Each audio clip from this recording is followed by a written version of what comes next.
You know, you hear over the radio, we're taking fire, we're under fire. We're under fire. And you hear the pleading in their voices. You can hear it. That they need help bad. I actually dropped to a knee, and then I'm like, why the hell did I do that? And that's when the rocket hit. Roan had a machine gun, and he started laying down hay.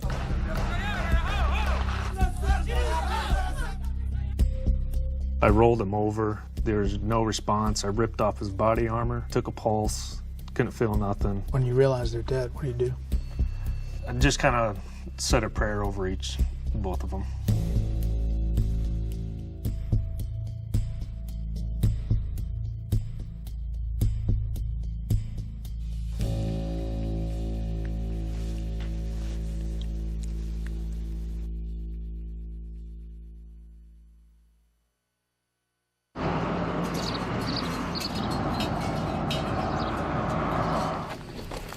I grew up out on the farm, rode horses as much as I could, and worked with cattle. My mom had a book that asked what your career would be or what you wanted to grow up to be, and mine was always either a police officer, a firefighter, or a soldier. It was December of 1983 when I actually signed up. I wanted to be in the infantry because that's where you get to do all the fun stuff. When I got out of the military, I started working as a police officer, and then after that I picked up a job as chief of police in a small town, and then moved on to contracting after that. Well, I got to Benghazi, and I was going to be there for 60 days. That was my first time into Libya. I remember walking through our university, and there was an Army recruiter, and he picked me out of a crowd, and he said, "Hey, what are you gonna do after college?"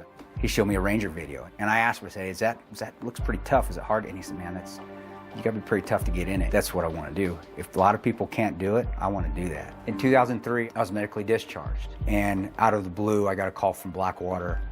They were just starting, saying, "Hey, we're looking for contractors to go to Iraq." And I said yes. I got the call to go Libya was early 2012. Did he help you? 3rd grade. That's when we lived across the street from the recruiting station. I mean, it just kind of kept going there. I chose the Marine Corps because I always hear they're always the toughest guys, so I tried out for the toughest one I could find. Got out actually about 2 months before I got totally bored. I had to go find work. I ended up getting a job in heating and air conditioning. I did that till I got into contracting. The first time that I actually went there to Libya, I went into Tripoli. That was my first trip. And the second time I went back, and the third time, the fourth time, they were all in Benghazi.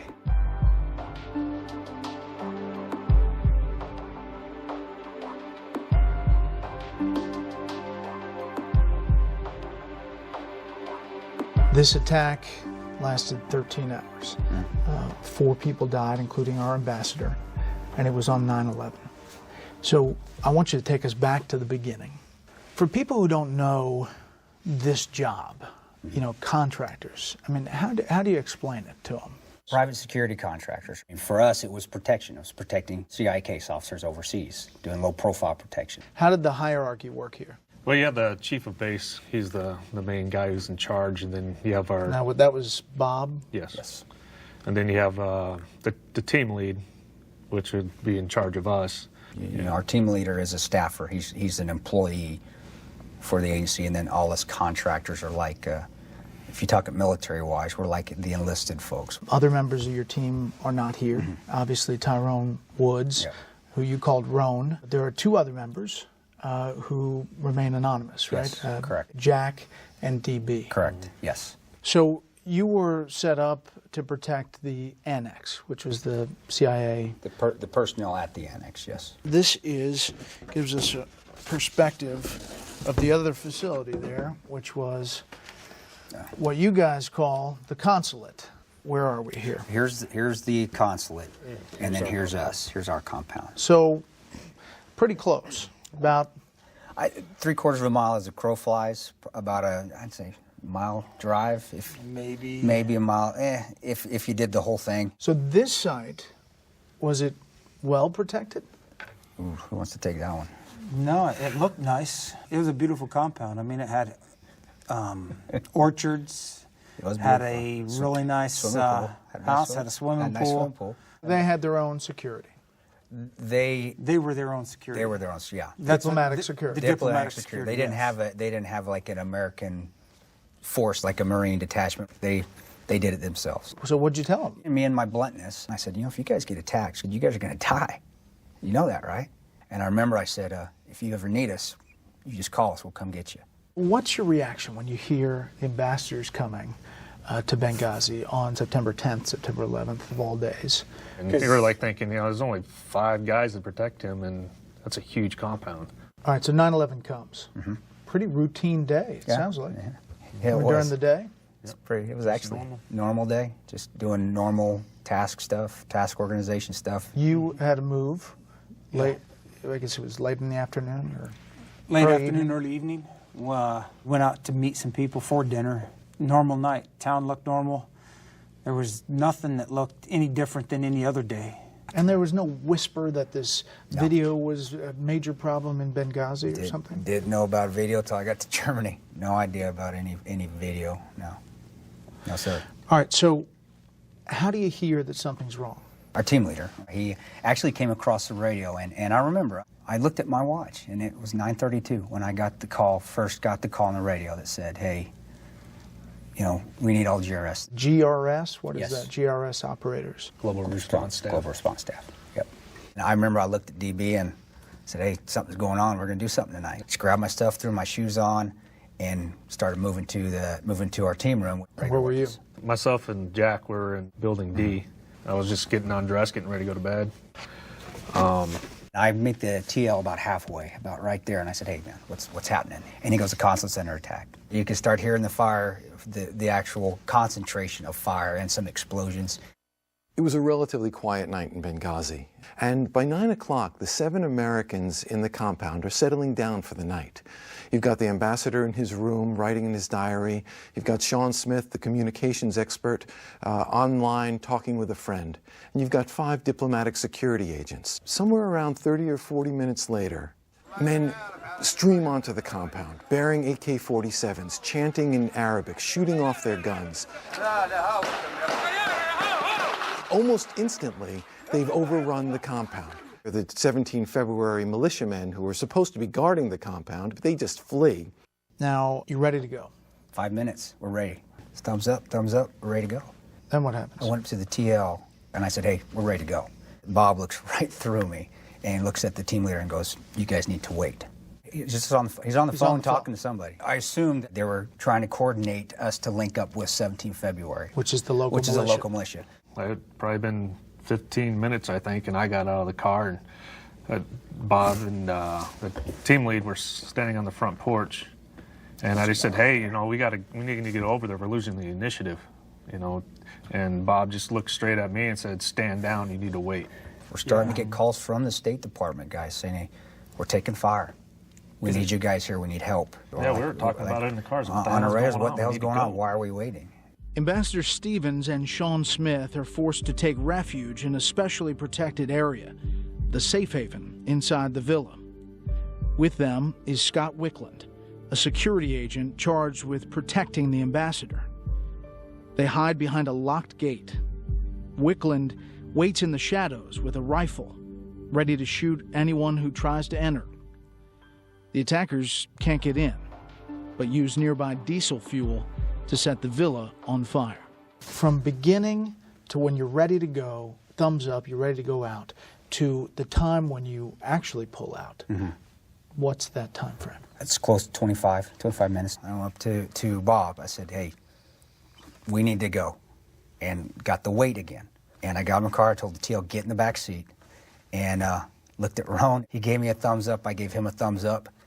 And we left. And you guys did that pretty much on your own. Yes, we did. We were never given the okay to go. We got the final straw for us to go, at least that's my opinion, and how I felt was where one of the DS agents said, hey, they're starting to light the buildings on fire. You guys need to get here. They used the word stand down. A number of people now, including the House Intelligence Committee, they insist no one was hindered from responding to the situation at the compound. The committee's wording was, quote, there was no stand-down order given to American personnel attempting to offer assistance that evening. So what do you say to that? No, it happened. It happened on the ground. All I can talk about is what happened on the ground that night. To you? To us, to myself twice, and to Tig once. It happened that night. That happened. We were told to wait and stand down. We were delayed 3 times. You asked for support. After I was leaving, I said, well, get us an ISR, which is a UAV, a drone, and get us a Spectre gunship. So the drone would have given you eyes on. above. Yep, giving us and advantage. the AC-130. Support, protection, and firepower. Exactly.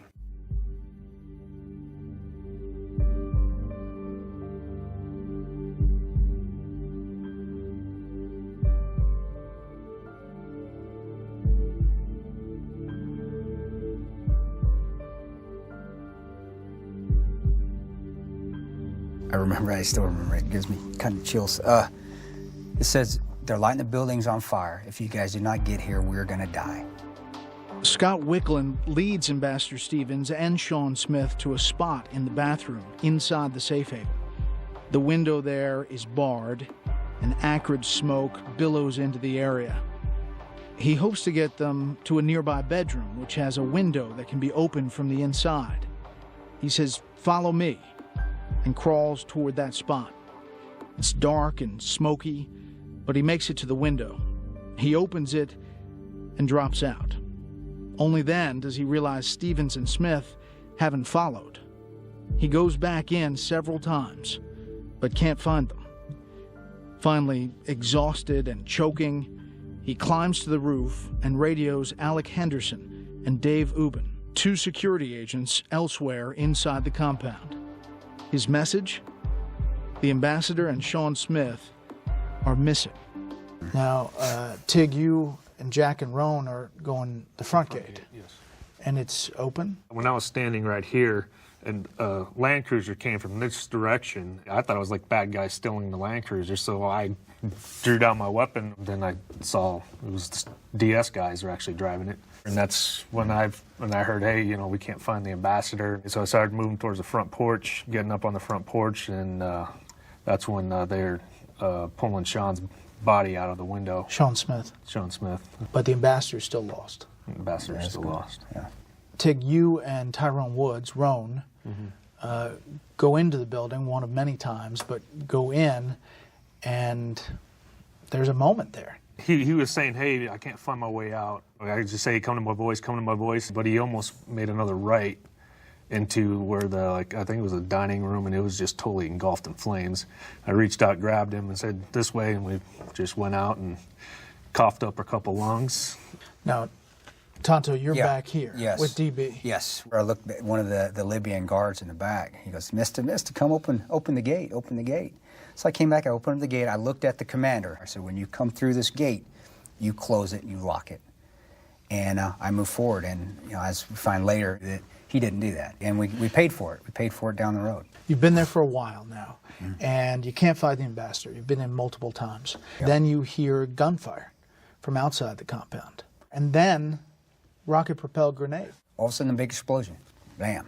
Just huge. Where's it hit? It was over in this area. So it's basically on the other side of where we are all trying to mass and collect and get out. And another explosion goes off, and it's coming from the gate that was left open. And I just started returning fire. I was inside the safe haven. That's when I heard the explosion and the gunfire started cracking off. And what'd you do? I moved from here over to here, crouched all the way down. It was the same time a guy with an RPG moved into the view of the gate, and that's what he was coming up here shooting, and he'd run away, come up here, shoot, run away. And just as he was shooting, I shot him. You shot him, he went down. And then it was just weird. It's like a light switch. Everything stopped.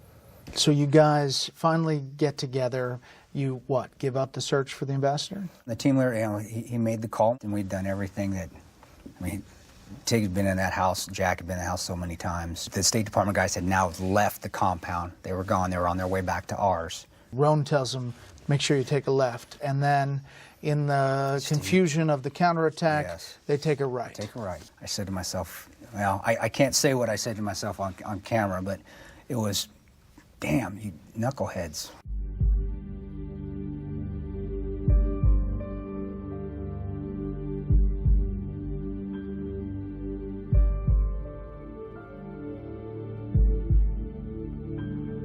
Now we're holding a piece of property that basically there's nobody else on. The TL, he just comes over the radio, say, everybody get down, we're getting out of here.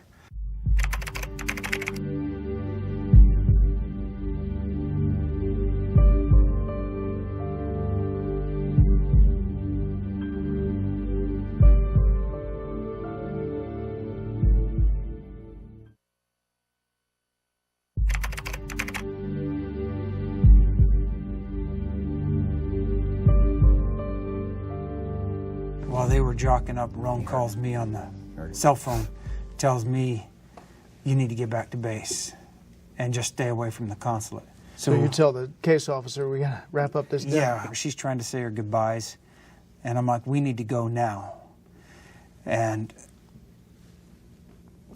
like any good case officer, she's trying to gather information on what's going on. Then I just looked at her and said, you know what, you're in my world now, you need to be quiet, because let me do what I need to do. Now, you have been back on the compound in the annex for a while. You said before you felt like you wanted to be with your team, but you also knew you had a job to do there.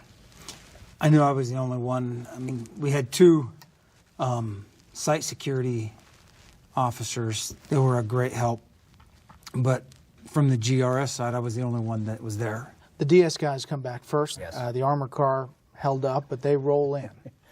Yeah, I could hear when they were leaving, they announced it over the radio, and then I heard tons of gunfire and knew kind of where they were at just from the direction. And then all of a sudden they're calling that they're coming in. Hot. Coming in hot, which means they're coming in fast. Just have the gate ready. Have the and gate it open. You hear that flop, flop sound of the tires just, you know, they're on run flats, but you still hear that sound coming through, and both sides in the front windscreen were all shot up. You could see the relief on their face once they got in. Scott got out. He looked like a chimney sweep. He was still black almost from head to toe. I told him to get inside, get some medical help. The other guys asked what they could do, and I told them to get up on the various buildings.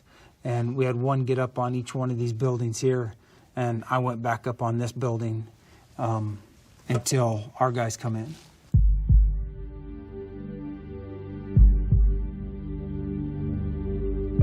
They knew where they needed to go. So each one of them went to their pre-positioned or pre-planned positions. Jack is up on this roof, Roan's up here. DB. Yeah, Tano and DB are on. Tano and DB are here. Tig is over in this corner initially, and I'm over in this corner over here. You guys are exhausted. Yeah. Probably. I mean, some of you probably have smoke inhalation, and you're preparing maybe for another fight. But now, we know, just gut feeling we're going to get attacked, and my adrenaline went back up. And so Well, it wasn't long after they had showed up, you start hearing tires screeching over in this area. And we started asking over the radio to the TL if Feb 17 is coming over to assist us. And then the response was they're not sure. So we immediately assumed that anything that's coming in is coming in that are bad guys. I asked the status of the Spectre gunship, and the teamer came across the radio and said, hey, you know, checking on it, and that's the last time that I got an actual answer if we're going to get any support or not. I was expecting at least some kind of air support, even if it was just a flyover by a jet or whatever. Sometimes that's all it takes. It gets the bad guys down. And no doubt that would have been nice. I want to put this back up here just so you can describe what's outside the annex that you're most concerned about. The stockyards, yep, stockyards, and this is very, lot of concealment. There's a lot of bushes and small trees in this area, and this is what we call zombie land, basically, this whole area here. Most of the activity we're hearing is coming over from right at this intersection. Yep, they're starting to stage here in this whole area. This is just a big open parking lot. And here's the house that we're seeing people start to go into that little area. And they can come into here, and it gives them access to our back gate. So you're watching this develop in these cars and the people going into this house that you don't really know if it's bad guys or not. And what's the engagement? You're going to wait till they fire on you?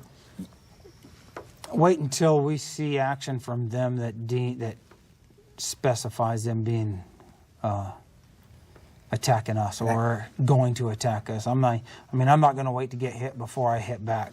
We start seeing movement coming from this direction through the night vision goggles. The caveat here is this house had kids in there that would actually come and pester us every once in a while. You just didn't want to open fire. You didn't want to. I don't want to shoot somebody that doesn't have it coming to them, and it's definitely don't want to shoot a child. They were starting to move up on us, and I remember DB says, "Hey, I got movement." Are you lasing them? Oh yeah, I've got my laser, and I am lasing targets and saying, "Hey guys, I'm picking out targets, people I see." And I got on the radio with Oz and Tig. I said, "You seeing what I'm seeing?" And he goes, "Yeah, I got your laser." Now, can they see it? No, No. only with night vision. At this point, when they're moving up, I mean, in my mind, they're getting ready to be. We're going to engage them. We're just going to let them get as close as possible, and then take them out. The first thing they fired was a RPG, and it went flying over the compound. Came over our myself and DB's head. I was bringing water over to Oz. I got right here about the corner of the gym when a gelatina. It's a huge flashbang. Yeah, it's a homemade explosive. So it goes off. It hit right here, just inside. So then what I happens? to me, it was just okay. It's on, and we just started fighting, started lighting them up, and I was just lasing targets and shooting them. The firefight starts. What does that look like? It's gorgeous, man. Yeah, it's awesome. It's a green hue, and with the lasers dancing back and forth from target to target, you see 3-4 sets of lasers just bouncing back and forth, taking out targets, and you'll see a flash of light, which is the enemy shooting at you, and hear the rounds going past your head, and you're just re-engaging in those spots. Anybody take a hit? Yeah, me and Tig were up on this in this corner, and they were trying to shoot out the lights, and secondary from one of the rounds hitting the wall, or one of the lights splattered up into my face and cut me across the top of the bridge of the nose. So you push back. You obviously take down a lot of people, and it stops. To me, and that's how I explain it. It's hey, we won that game. All right, good deal. Morale goes up. I think all of us could feel it. That it still wasn't over yet. That was just the probe. That was just they're going to see our defenses, and they're going to be coming back with a bigger force, because that's what we would do. But there's a big break there then. Big break. 2 hours? Yeah. 2.5 hours? Yeah. Mm-hmm. At what point do you hear about Ambassador Stevens? There was a DS agent up on the building with Jack and Scott the Wicklund, Department State agent. and he got a phone call, and that's how we found out that he was at the hospital. By 1 a.m., local looters and curiosity seekers have entered the consulate grounds and infiltrated the safe haven. 6 apparently good Samaritans come across an unresponsive man. They take him to the Benghazi Medical Center, where he's worked on for 45 minutes before being declared dead. They have Scott Wicklund's phone, which had been given to Ambassador Stevens during the attack. Calling Wicklund's stored numbers, someone gets to the American embassy in Tripoli and says a man has been found and he's dead. The caller provides a description matching Ambassador Kris Stevens.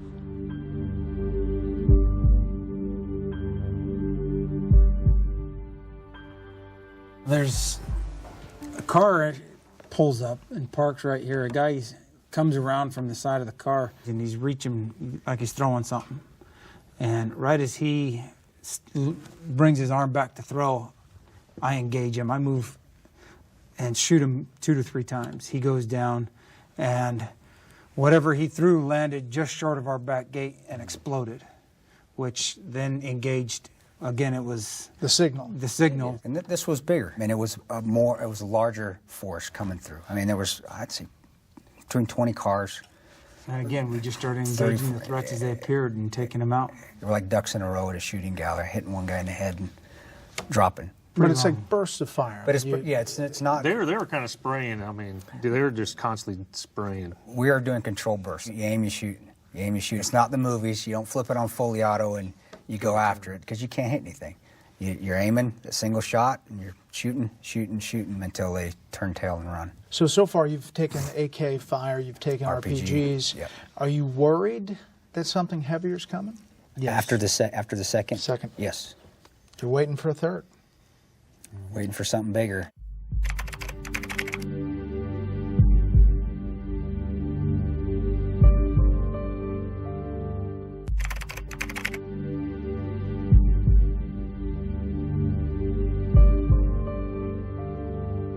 During that second attack, that's when I actually finally got a chance to sit down. All you can think of is, what was the last conversation that I had with my spouse or my kids? Was it good? Was it bad? What was yours? It was good. You always want to make, especially overseas, you want to make that last conversation always good. When was it? It was the night before. So I knew I had spoken with them, and hey, that's it. Get them out your head. It's time for you to back on the job. Roan had just come back up, and we'd been sitting up there talking, because we both had young kids. Roan had extended, but he was looking forward to going. Yeah, he was looking. That was his last trip. He wanted to see getting to see his baby. I had twins. He had twins. Yeah. What's he telling you?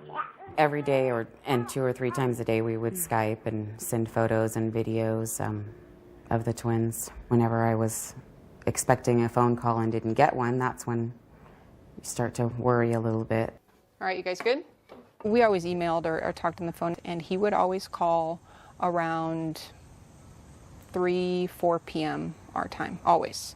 And if he didn't, I knew ahead of time why he wasn't going to be able to call. We'd talk every day, whenever time would allow, and most often the same time every day. If he didn't call me, at the time he was supposed to call me, then, I would begin to worry. That's one of the reasons I'm fighting. It's one of the reasons I'm doing what I do. Not only for the people here, for the family back home, but primarily you're thinking about the team. And that's your And their family. And their family, because their family, we're all family now. We're all brothers, and that's the way it is. And, so you're thinking of this family here as much as that family there. Most of the people are staged here in C. I ended up on top of the command center in Building C, with Roan at this point. More cars come by. What happens then?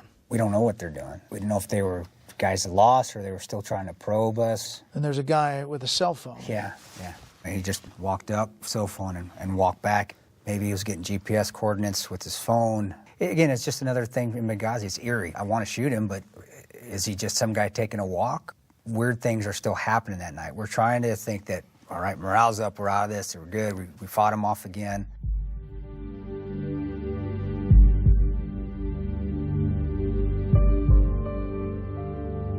I was expecting, more cars. It was actually, the first convoy was quite small, but I was just happy to see him. 3 of the guys I'd worked with before, so I recognized them off the bat. And including Glenn, including Doherty. Bub, yeah. Navy Navy SEAL, SEAL, connection with Roan, with Jack, and you had worked with him. In fact, Bub and I had just done a trip in Tripoli before Benghazi.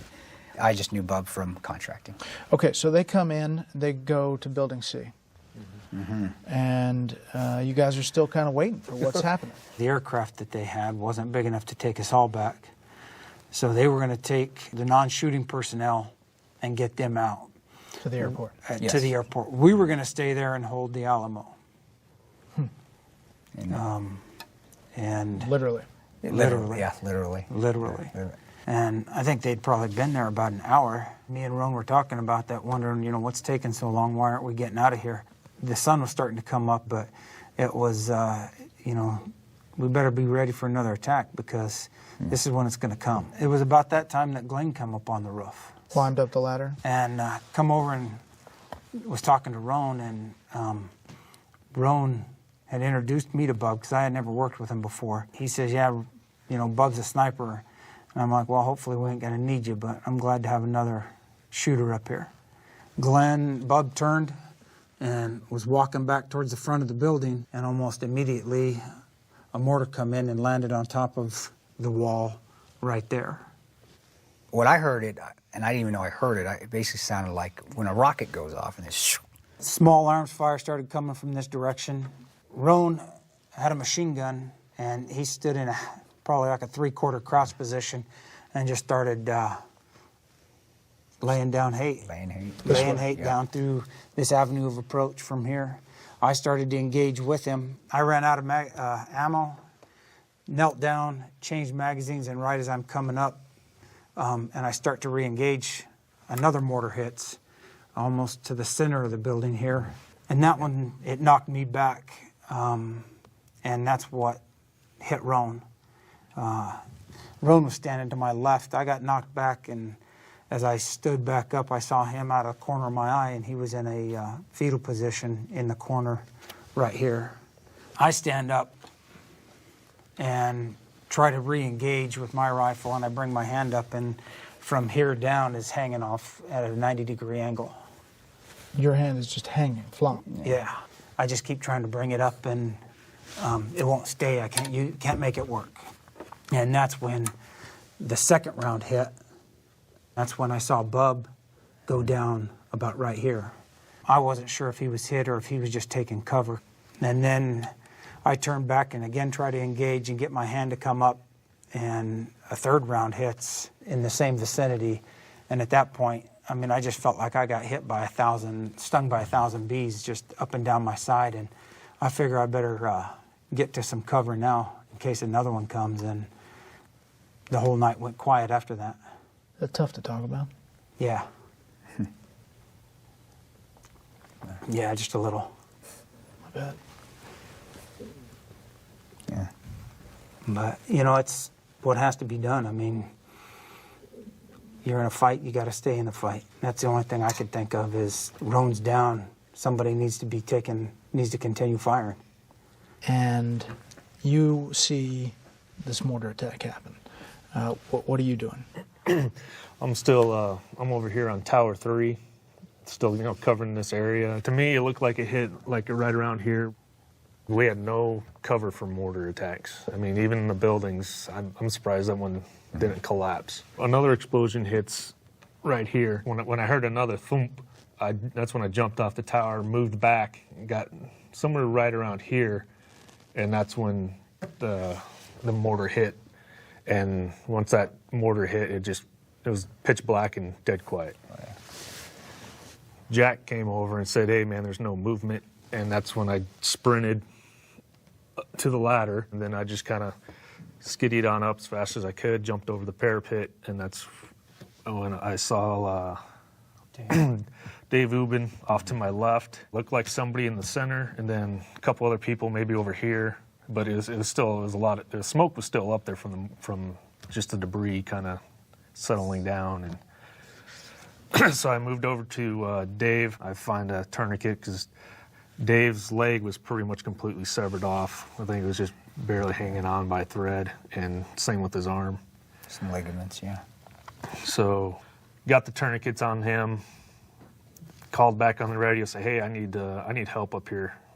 You know, I need help." I heard noise, so I moved over to where the noise was, and it was I was trying to get a tourniquet out and put on myself, and then I saw him. Meanwhile, your hand is still flopped down. Yeah. So I pulled out the tourniquet, and I was just trying to fix my arm. I just kept grabbing it, trying to put it back in place.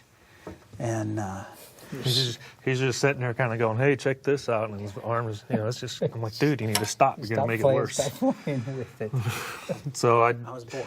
He got his tourniquet there, reached down, grabbed his tourniquet, threw it on him real quick, stood him up. He asked me if I could get down or get over to the ladder, and I'm like, yeah, I'm going to have to, because I knew there was others that were down. Meanwhile, you're pretty banged up. Yeah, just a little bit. I got hit in the chest, up and down my side, got hit in the throat, and I'm like, yeah, I guess I'll have to.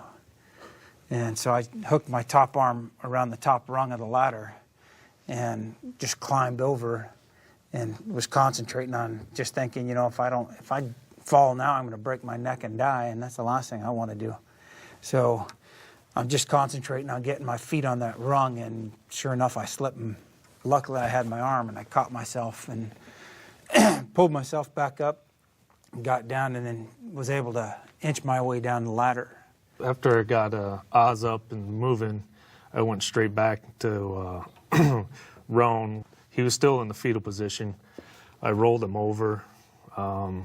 There was no response. I ripped off his body armor and tried to, got that off. Took a pulse. Couldn't feel nothing. Got the flashlight shining in his eyes. No pupil movements. No dilation. Put my ear to his chest and tried to see if his chest was going up and down, if I could hear a heartbeat. There was nothing. So I left him, went over to the other guy. So I did pretty much the same exact thing. Checked him, ripped off his body armor, and there was nothing. Yeah. When you realize they're dead, what do you do? Well, and I just kind of said a prayer over both of them. And the quote is, God watch over him, guide him to where he needs to be, take care of his family. Mm-hmm. So after that, I kind of, the D boys the whole time, they just want to get everybody off the roof. And when I was doing the prayer, I just ignored them, It was like, gathered up everybody's weapons that was left. You got to get the bodies off the roof.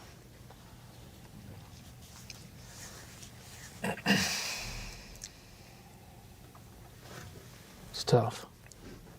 Mm-hmm.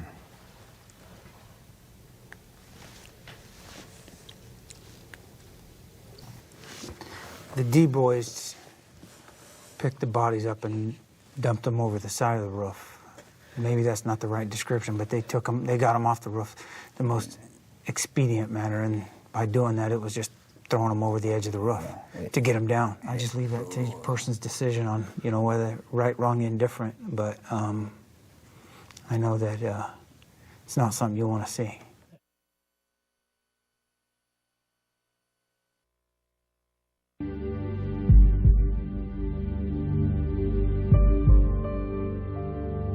Turned on the news, and there it was. 4 Americans had been dead and 2 were unidentified. And I'm like, he hasn't called me. I tried texting him. I tried calling him. Began to cry, and I just hit my knees and prayed. In past experience, if I start panicking right away, then I just get myself worked up. So I just tried to not worry about it. And I thought, well, I'll hear from him in the morning or the next evening. There was a ticker on the bottom of whatever news channel it was, and it said something to the effect that there was an attack on the annex in Benghazi. And my heart dropped, and I'm like, gosh, how am I going to tell the kids? And that was my first reaction.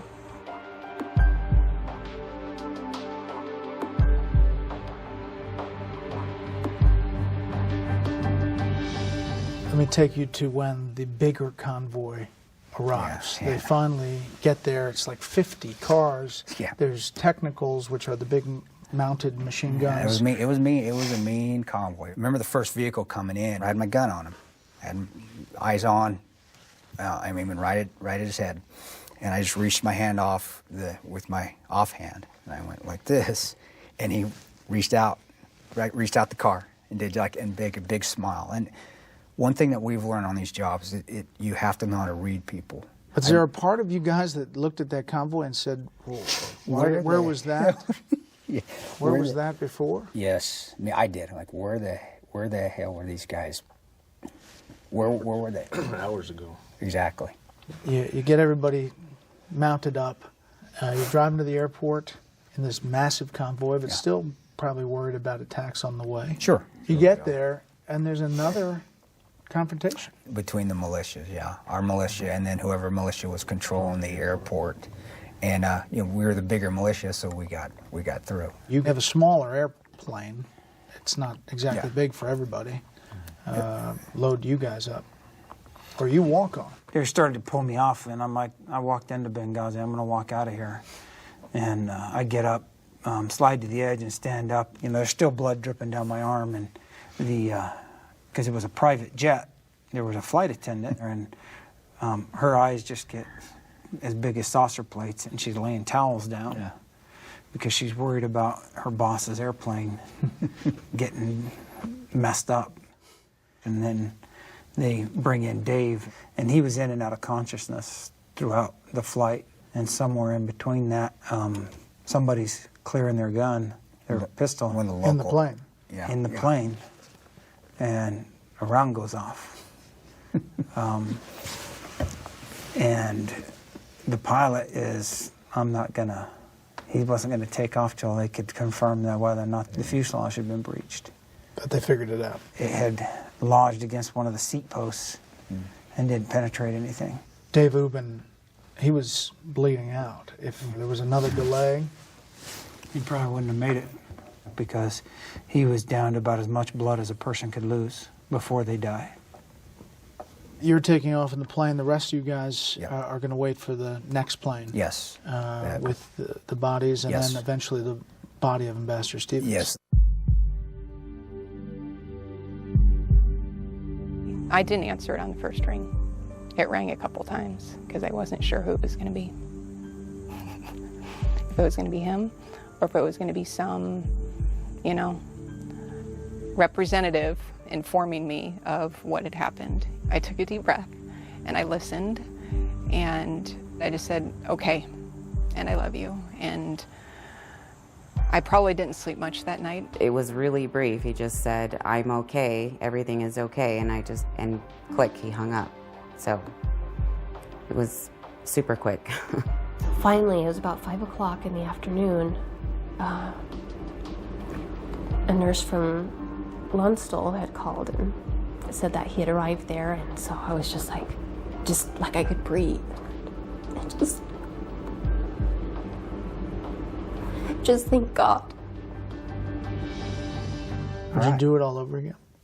Yes. Mm-hmm. Definitely. I'd be there. That's just the way we are. We run to it. We're not running away from it. How often do you get back to this 13 hours? Do you think about it a lot? Every day you think about it. There ain't a day that you don't. I mean, I'm reminded of it every time I go to grab something. With your hand? Yeah, because I still don't have full use of it. Probably never will have full use of it. I mean, so it is a reminder, but it reminds me of the honor of fighting with guys like Tig and Tonto and Roan and Bub and Jack and DB. Very few times in your life will you get to form a bond like this, and most of the time it's done in situations that suck. But you know, I wouldn't give it up. When you see all of the back and forth that has happened over the past roughly 2 years, what do you think about all the political battle and that sort of thing? You can't get it wrapped up in it, because we're not politicians. You know, we're contractors, we're soldiers, we were Marines, Rangers. We still are, you know, we'll always be. So leave that to the politicians. I can't speak for why a politician did this or why a politician did that. All I can speak for is what we went through that night and what happened. If I gave you that 30 minutes back and I gave you some air power, would Ambassador Stevens and Sean Smith be alive today? Yes, to me, if without the delay, they would still be alive. My gut is yes. You in on that? I'd strongly believe if we'd have left immediately, they'd still be alive today. I think there's a lot of things could have been different. I mean, air power, if we had some air support, if they'd have sent somebody in. The Spectre, in my opinion, can see heat signatures, and you know, They would be able to see the mortar team. They would be able to see the mortar team setting up. Which means that Roan and Bub would be alive. Would it have improved our chances? Oh, heck yeah.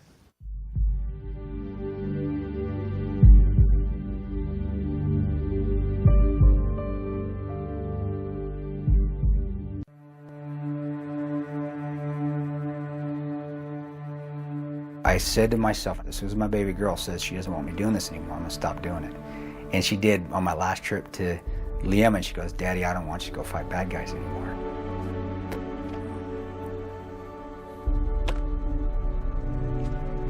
Granted, I still miss the guys. I miss going overseas. But every night when I go upstairs and I get to kiss my kids goodnight, it all dissipates. Just like to enjoy being home, me and the wife just together, the kids, and it's just peaceful. Better?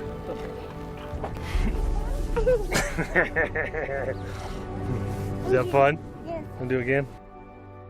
Not having my thumb that opposes, it's very difficult to pick things up. And it's one of those things you don't really think about until you don't have it anymore.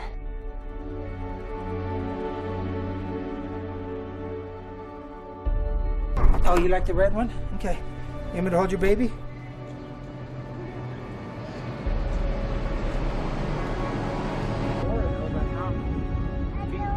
Down there? Yeah.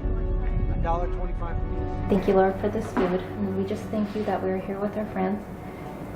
And just watch over us and keep us safe, and God bless us. Greater love hath no man than this, that a man lay down his life for his friends.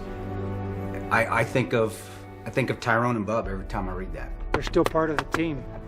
They're always there. They're just somewhere else right now. I mean, eventually, I guess we'll all link up again someday.